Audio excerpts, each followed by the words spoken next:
Okay, guys, this is a video about subject and verb agreement, a positive and object of preposition. Kita akan membahas, kali ini saya akan membawakannya menerangkan dengan bahasa Indonesia. Oke.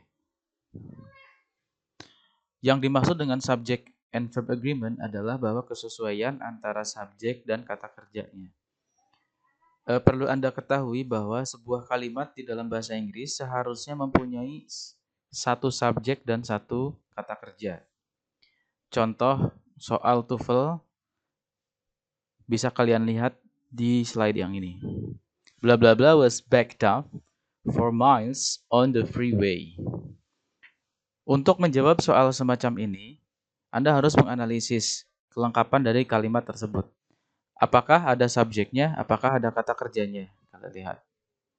Blah blah blah was backed up. Was backed up itu kata kerja. Ini bentuk pasif ya. Oke, ada kata kerja, kemudian ada komplemennya, 4 miles on the freeway. Maka kalimat ini membutuhkan sebuah objek. Oke, maka yang tepat adalah C. Oke, karena C itu satu-satunya kata kerja. Kenapa yang C, bukan yang delta? Yang D kan juga sebetulnya kata benda, gitu kan? Traffic dan cars sama-sama kata benda. Tapi kenapa milih yang C? Karena kata kerjanya berupa kata kerja be, was. Nah, itu berarti tunggal atau singular. Maka yang tepat Charlie. Kemudian contoh yang kedua. Engineers bla bla bla for work on the new space program. Oke, engineer for bla bla bla for New York on the new space program. Apakah ada subjek? Oke, engineers bisa menjadi subjek. Apakah ada kata kerjanya? Tidak ada. For work, bukan kata kerja. On the new space program, bukan juga kata kerja. Maka perlu kata kerja. Satu-satunya kata kerja adalah be, are needed. Oke, kemudian lihat contoh yang nomor 3. The boy bla bla bla going to the movies with friend. Oke, the boy itu kata benda dan bisa berfungsi sebagai subjek. Kemudian bla bla bla going to the movies. Going itu bisa jadi bagian dari kata kerja, tapi going sendiri bukan kata kerja pada dirinya sendiri atau kalau dia berdiri sendiri. Oke, maka ini ada kata kerja tapi tidak lengkap. Yang tepat yang mana? A, B, C, D. Jawabannya delta. Supaya going bisa menjadi kata kerja, maka harus tambahin will be. Yang A kenapa salah? Kalau ada he is, maka subjeknya double. Ada the boy, ada he. Yang B juga sama. Yang Charlie is relaxing going. Jadinya nanti. Itu jadi salah juga. Oke. A sentence in English must have at least one subject and one verb. Oke, ini salah satu contoh. Contoh latihannya. Nomor 1. Last week went fishing for trout at the nearby mountain lake. Ini contoh yang salah. Coba. Last week itu subjek bukan? Bukan. Last week itu minggu lalu. Kan artinya itu keterangan waktu. Went fishing, yang pergi siapa? Minggu lalu pergi memancing. Enggak ada yang pergi jadinya kan. Tidak ada pelakunya. Nomor 2, a schedule of the day's event can be obtained at the front desk. A schedule itu subject of the day's event. Itu apa namanya? Prepositional phrase, di sana object of preposition. Pada video saya sebelumnya sudah saya bahas ya object of preposition. Dalam video ini juga akan saya bahas lagi. Can be obtained itu kata kerja. Oke, kemudian nomor 3, a job on the day shift or the night shift at the plant available. A job subject on the day shift itu preposisi kan, frasa preposisi. Or the night shift itu juga bukan kata kerja. At the plant available, ini salah. Kenapa salah? Karena ada subjek tapi tidak ada kata kerjanya. Oke. Nah, nomor 4 sampai 7 silahkan kerjakan sendiri ya. Kemudian object of preposition. Yang dimaksud dengan object of preposition adalah kata benda yang terletak setelah preposisi. Preposisi itu apa? Preposisi itu kata depan. Di, ke, dari, bahasa Indonesianya. Dalam bahasa Inggris ada in, at, of, to, by, behind, on, and so on. To form a prepositional phrase.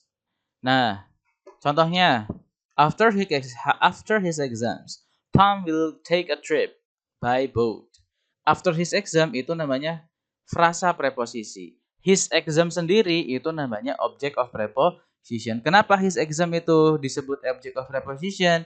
Karena ada setelah kata-kata after, dan after itu adalah preposisi. Kemudian ada by boat. Boat itu juga object of preposition. Kenapa? Karena ada atau terletak setelah by, dan by itu preposisi. Nah, object of preposition itu tidak bisa menjadi subject. Nah, contoh gini. With his friend bla bla bla bla found the movie theater. Oke, dengan temannya titik-titik menemukan movie theater. Ini contohnya yang benar yang mana? Gitu kan? Ya, sebelum jawab yang benar, kita analisis dulu. Apakah ada subjeknya? With his friend, dengan temannya. Dengan temannya itu berarti bukan subjek karena ada with. With itu preposisi. Dengan temannya menemukan movie theater. Berarti ini nggak ada subjek. Kalau kalian mendapatkan soal semacam ini, carilah subjek. Subjek itu harus kata benda. Dan kata benda itu bukan object of preposition. Jawabannya A, B, C, atau D? Yang benar B. Karena B itu sebagai subjek. Oke. Object of preposition. A preposition is followed by a noun or pronoun that is called an object of preposition. Yang disebut sebagai object of preposition adalah kata benda atau kata ganti yang terletak setelah preposisi atau kata depan. Nah, kemudian if a word is an object of preposition, it is not the subject. Jika sebuah kata adalah object of preposition, maka kata tersebut bukanlah subjek. Kemudian, ini contohnya. Nomor 1, contoh yang benar. The interviews by radio broadcasters were carried live by the station. Ini contoh yang benar. The interviews, subject. By radio broadcaster, object of preposition, ini nggak masalah. Were carried, nah ini verb. Oke, by the station ini juga object of preposition, nggak masalah. Yang nomor 2, in the last possible moment before take off, took his seat in the airplane. Ini kalimatnya lebih panjang, tapi ini salah. Kenapa salah? Karena tidak ada subjeknya. In the last possible moment, ini bukan subjek, ini keterangan. Di momen yang terakhir, before take off, sebelum take off. Took his seat. Oke, mengambil tempat duduknya atau menempati tempat duduknya di pesawat. Siapa yang menempati? Tidak ada. Maka yang nomor 2 itu salah. Oke. Nah, nomor 3 sampai nomor 7 kerjakan sendiri. Kalian kerjakan, bisa kalau misalnya kalian mentok, bisa kalian tanyakan di grup WhatsApp Fast Respon atau di web kuliah. Kemudian appositives. Appositif itu apa? Yang disebut appositif itu adalah pengulangan subjek. Oke, jadi mengulangi menulis subjek tapi dengan istilah yang lain. Contohnya kalau dalam bahasa Indonesia, Dina, seorang penulis novel, adalah mahasiswa berprestasi. Nah, kata-kata seorang penulis novel itu disebut appositif. Nah, kita lihat contoh dalam bahasa Inggris seperti apa.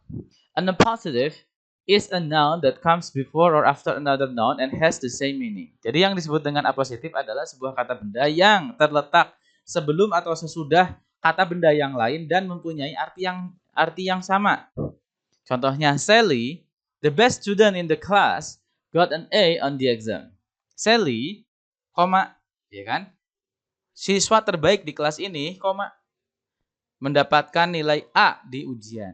Oke, Sally itu subjek. The best student in the class itu namanya appositive. Oke, sampai sini paham ya? Harus paham ya. Oke, contohnya bla bla bla bla, George, is attending the lecture. Nah, yang benar yang mana? Yang delta, my friend George is attending the lecture. Contoh yang kedua, bla bla bla, Sarah rarely misses her basketball shot. Yeah. Lihat. Sarah ini appositif nih. Misses ini ada kata kerja. Berarti kita butuh subjek. Yang tepat adalah alpha. An excellent basketball player, Sarah, rarely misses. Nah, kok yang B kenapa salah? An excellent basketball player is. Ada is-nya itu menjadi salah. Kenapa salah? Kalau kita tambah is itu juga kata kerja. Jadi ini double verb. Ada is, ada misses. Oke, kemudian Sarah is an excellent. Itu juga sama nih, double subject double kata kerja juga. Sorry, ya ada double kata kerja, ada is. Her excellent basketball player. Itu juga kacau ya. Nah, a positive. And a positive is a noun that comes before and after or after another noun and is generally set off from the noun with commas. If a word isn't a positive, it is not the subject. Ingat, a positive itu bukan subjek. Jadi walaupun ada a positive, harus ada subjek yang sesungguhnya. The following of positive structure are both possible in English. Nah, berikut ini adalah contoh apa itu namanya strukturnya atau polanya. Ada subjek, a positive, subjek, a positive, verb. Contohnya Tom, a really good mechanic is fixing the car. Oke, Tom, seorang mekanik yang sangat bagus, sedang memperbaiki mobil. Atau a really good mechanic, gitu kan? Tom is fixing the car. Oke, begitu. Latihan, saya bahas nomor 7 deh langsung ya. In the cold of winter, a wall heating unit would not turn on. Ini contoh yang salah. Kenapa salah? In the cold of winter. Ini namanya keterangan waktu, ya kan? Kemudian koma, a wall heating unit, koma lagi. Ini bukan subjek, ini positif, will not turn on. Ini ada positif tapi tidak ada subjeknya. Nomor 4. Lihat. At long last, the chief executive officer has decided to step down. Oke, at long last itu object of preposition ya, long last kan, keterangan waktu. The chief executive officer. Ini bukan subjek. Kenapa bukan subjek? Karena diapit oleh 2 koma. Ini yang positive. Has decided itu verb, tapi ini ada kata kerja, tapi tidak ada subjeknya, hanya ada a positive. Gitu. Nah, coba nomor 3. Valentine's Day, February the 14th, is a special holiday for sweetheart. Ini contoh yang benar. Valentine's Day itu subjek. February 14 itu a positive. Is itu kata kerja. Ingat ya, is, MR atau to be itu juga termasuk kata kerja. Okay guys, this is the end of our video today. I hope you could understand this video. And if you have questions, you may ask me in the web or in WhatsApp group. Thank you very much.